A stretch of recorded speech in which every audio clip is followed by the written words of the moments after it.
এই মুহূর্তে অবস্থান করছি সেনা ক্যাম্পের সামনে। আমাদের সহকর্মীদের এখানে তুলে নিয়ে আসা হয়েছে এবং আমরা ঠিক দেখানোর চেষ্টা করছি এই মুহূর্তে কিন্তু সেই সেনা ক্যাম্পের সামনে আমাদের সহকর্মীরা ইতিমধ্যে অবস্থান করছেন। এবং আমি যদি একটু ঠিক দেখানোর চেষ্টা করি, এই মুহূর্তে ঠিক কিন্তু আমরা সেনা ক্যাম্পের সামনে দাঁড়িয়ে আছি।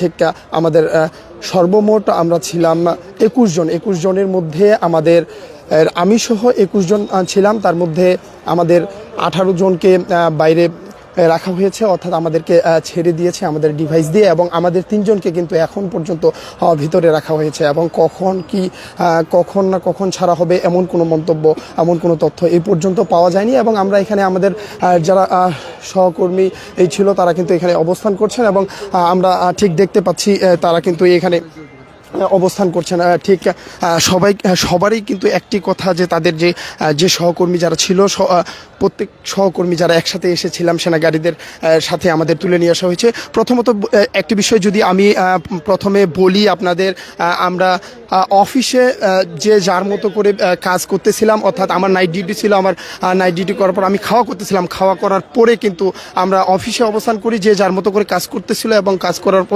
পথে কিন্তু 2 গাড়ি সেনাবাহিনী গিয়ে আমাদের যেভাবে ছিলাম সেভাবে করে আমাদের কোনো কিছু না বলে, কোনো জিজ্ঞাসাবাদ না করে কিন্তু আমাদের নিয়ে আসা হয়েছে। এবং তারপরে আমাদের ফোন ডিভাইস সব কিছু আমাদের তাদের হেফাজতে নিয়ে আসা হয়েছে। এবং হেফাজতে নেওয়ার পরে আমাদের যারা সিনিয়র ছিল, অর্থাৎ সোশ্যাল থেকে শুরু করে আমাদের যে এডিটিংয়ের যে দায়িত্বে ছিল তিনিও সেখানে ছিলেন, এবং সেই 5 জনকে সেখানে ভিতরে রাখা হয়। এবং তারপরে আমাদের 16 জনকে কিন্তু ছেড়ে দেওয়া হয়। তারপর কিন্তু আমরা এখানে এখনও পর্যন্ত অবস্থান করছি, এবং কিছুক্ষণ আগে কিন্তু আরও 2 জনকে ছেড়ে দেওয়া হয়েছে, এবং 3 জন কিন্তু এখনও পর্যন্ত ভিতরে রয়েছে। এবং তাদের কখন ছাড়বে না ছাড়বে এই পর্যন্ত কিন্তু কোনো তথ্য আমরা পাইনি। এবং আমরা যদি সবার সাথে একটু কথা বলার চেষ্টা করি, ঠিক আমরা যদি একটু দেখানোর চেষ্টা করি, এখানে আমরা সবাই ছিলাম। এবং আসলে কি হয়েছিল বিষয়টা যদি একটু জানান। এবং এখানে আপনার কাছে একটু জানতে চাই, আমি সহ ভিতরে ছিলাম, আপনি ছিলেন, কি করতেছিলেন এবং কখন কিভাবে আপনাকে নিয়ে আসা হয়েছে একটু যদি জানান। আমি বুলেটিন এডিট করতেছিলাম, তখন অতর্কিতভাবে ওনারা গিয়ে আমাদেরকে বলে যে সবাই এদিকে আসেন। আমাদেরকে কোনো কারণ ছাড়া আমাদেরকে ওনাদের ক্যাম্পে নিয়ে আসে। হ্যাঁ, পরে আমাদের ফোন টোন রেখে ভিতরে ওনারা কিছুক্ষণ বসিয়ে রাখার পরে 5 জনকে রেখে দিয়ে আর আমাদের 16 জনকে ওনারা ছেড়ে দেয়। জি, একটু যদি আপনার সাথে কথা বলার চেষ্টা করি, যেহেতু আপনি আমার সাথে ছিলেন এবং আমি প্রথম স্টেপে বের হয়ে এসেছিলাম 16 জনের মধ্যে, এবং 5 জনের মধ্যে আপনি ভিতরে ছিলেন। সেই ক্ষেত্রে আপনাদের 2 জনকে ছেড়ে দেওয়া হয়েছে, এবং বাকি 3 জনের বিষয়ে কি জানানো, কি বিষয় এবং কি সিদ্ধান্ত নিয়েছে একটু যদি জানান। আমাদের মেইনলি ধরে আসছে অফিস থেকে। এখন তারা বলতেছে আমাদের যখন ধরে নিয়ে আসছে এটা তো সবাই জানাজানি হয়ে গেছে। আমাদের যে সাব্বির ভাই আছে ইমোজি এডিটর ইন চিফ, উনি লাইভে যাওয়ার পর আর পোস্ট দেওয়ার পর তারা বলতেছে এটা তো একটা মিসআন্ডারস্ট্যান্ডিং, দর্শকের কাছে ভুল প্রচার হচ্ছে। এখন সেটা নিয়ে বলতেছে যে অন্য একটা পোস্ট দিতে বা পোস্টটা রিমুভ করে দিতে, সেটা বলছে তারা। জি, যেমনটি দেখছি এই মুহূর্তে কিন্তু আমাদের যে বাকি 3 সদস্য ছিল, সেই সদস্য ওদের এই মুহূর্তে কিন্তু সেনার গাড়িতে করে আমাদের অফিসের দিকে নিয়ে যাওয়া হয়েছিল। এবং আমরা একটু যদি দেখানোর চেষ্টা করি, ঠিক এই মুহূর্তে কিন্তু আমাদের যে বাকি 3 সদস্য ছিল, সেই সদস্যদের কিন্তু গাড়িতে করে ইতিমধ্যে অফিসের দিকে নিয়ে যাওয়া হচ্ছে।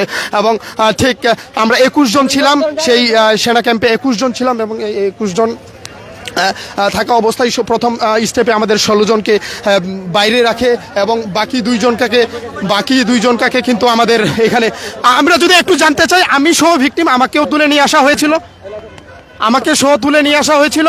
স্যার একটু কথা বলতে চাই, জাস্ট 1 মিনিট। এখন ওনাদেরকে আমাদের যে অফিসে সেটা স্যার একটু কথা বলার চেষ্টা করি, আমরা 21 জন ছিলাম স্যার, প্লিজ রিকোয়েস্ট ওনাদের কাছে, যেহেতু ওনারা স্যার আপনার কাছে, আমরা লাইভে আছি স্যার, একটু just 1 minute sir, please let me finish. আমরা ইনফরমেশন স্যার আপনার কাছে শুনতে চাই। আচ্ছা আপনারা যেভাবে করতেছেন, আপনারা কিন্তু দেখুন they are very safe and sound right Yes, yes. আমি কোনো ধরনের কোনো না আমি নিজে ছিলাম স্যার, আমি নিজে কাইন্ডলি স্যার কারণটা জানতে চাই। স্যার আমি নিজে ছিলাম স্যার প্লিজ আমি নিজে ছিলাম ভাই দাঁড়ান আপনারা আমাদের সাথে স্যার আমি নিজে ছিলাম স্যার আমি সহ ছিলাম, আমাদের সাথে কোনো দুর্ব্যবহার হয়নি সেটা আমি স্বীকার করতেছি, কিন্তু স্যার আমরা কোনো কারণ জানি না কেন আমাদের নিয়ে আসা হয়েছে। আমাদের প্রথম স্টেপে 16 জনকে বাইরে বের করে দেওয়া হয়েছে, পরবর্তী 5 জন ছিলাম আমরা এবং আমাদের দুইজনকে পরবর্তীতে ব্যাগ দেওয়া হয়েছে, এখন 3 জন আছে, এখন তাদেরকে নাই তো তিনজনকে আমরা হ্যাঁ অনেককে দিয়ে সরি দিচ্ছি। আমি বলতেছি আপনাদের গাড়িতে আছে স্যার। ইটস নট সামথিং তাকে আমরা আটকে রেখে না তাকে আমরা আমি তো সেটা স্বীকার করতেছি, আপনারা আমাদের সাথে দুর্ব্যবহার করেন নাই, আমরা আপনাদের সাথে কোনো ধরনের দুর্ব্যবহার কিন্তু স্যার আমরা জাস্ট জানতে চাচ্ছি আপনারা আগে বলেন স্যার। আচ্ছা আপনারা আগে বলেন স্যার আপনারা আগে বলেন 1 ঘন্টা ঠিক আছে ওকে আগে আপনারা বলেন এই যে ফুল টাইম আপনারা এখানে ছিলেন আপনাদের সাথে কোনো ধরনের দুর্ব্যবহার করা হয়েছে না। আপনি just হ্যাঁ অথবা নাতে বলবেন কোনো ধরনের দুর্ব্যবহার করা হয়েছে জি না। আপনাদের কেউ কোনো ইনজুর বা কোনো হার্ট কোনো কিছুই না। কোনো কিছু না আমরা আপনাদের কাছে একটা ডিসকাশনের জন্য ওনাদেরকে এখানে আনা হয়েছিল ঠিক আছে তো অলরেডি আমাদের এতজন দরকার স্যার একটা প্রশ্ন রাখতে চাই, স্যার প্লিজ একটা প্রশ্ন রাখতে চাই।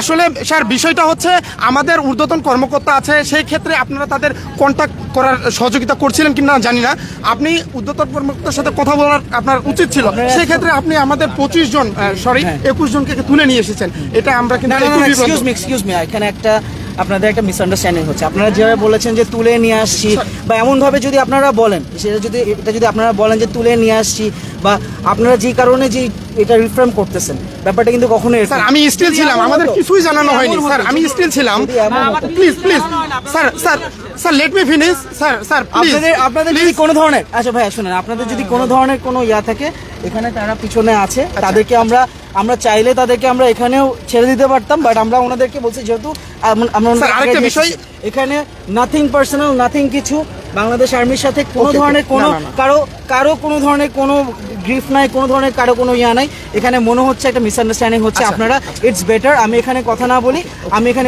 ইটস বেটার আপনারা যখন অফিসে যাবেন অফিসে গিয়ে আপনারা you can talk to them তাদের সাথে কথাবার্তা বলে টলে যদি কোনো ধরনের কোনো মনে হয় যে এখানে যে না আমরা এটা নিয়ে কোনো ইয়া করছি বা কোনো ধরনের কোনো আপনি you are also there right আপনি ওখানে ছিলেন আপনিও জানেন অ্যান্ড ইউ সি আপনি ভিতর থেকে আসছেন আপনাকে নো ওয়ান ওয়াজ হার্ট কাউকে কিছু বলা হয় নাই অ্যান্ড আমরা just it's a courtesy thing যেহেতু আপনাদেরকে এখানে নিয়ে আসছি এবং আমরা উই আর জাস্ট আপনাদেরকে এখান থেকে এসকর্ট করে তাহলে 3 জন বাদে আমরা কিন্তু এখন 18 জন আছি, আমাদেরকে নিয়ে যাওয়ার একটু ব্যবস্থা করে দেন, কারণ আমরা তো পাঁচ দিন যেতে চান আপনারা যদি যেতে চান আমাদের পিকআপ আছে আপনারা যদি মনে করেন যে না ঠিক আছে you want a lift we can give you a lift it's not a matter আপনারা আসেন আপনারা যারা আমাদের প্রয়োজন, কারণ আমরা পার্টস নিয়ে আসিনি, আপনারা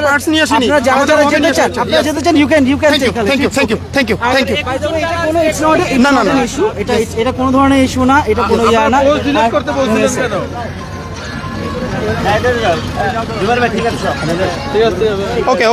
ওকে ঠিক আছে আমরা এখন আমাদের যে সহকর্মীরা ভিতরে ছিল তাদের আমরা পেয়েছি এবং তাদের গাড়িতে করে আমরা এখন অফিসের দিকে যাচ্ছি, পরবর্তীতে আমরা আপনাদের জানাবো। সকলকে অসংখ্য ধন্যবাদ।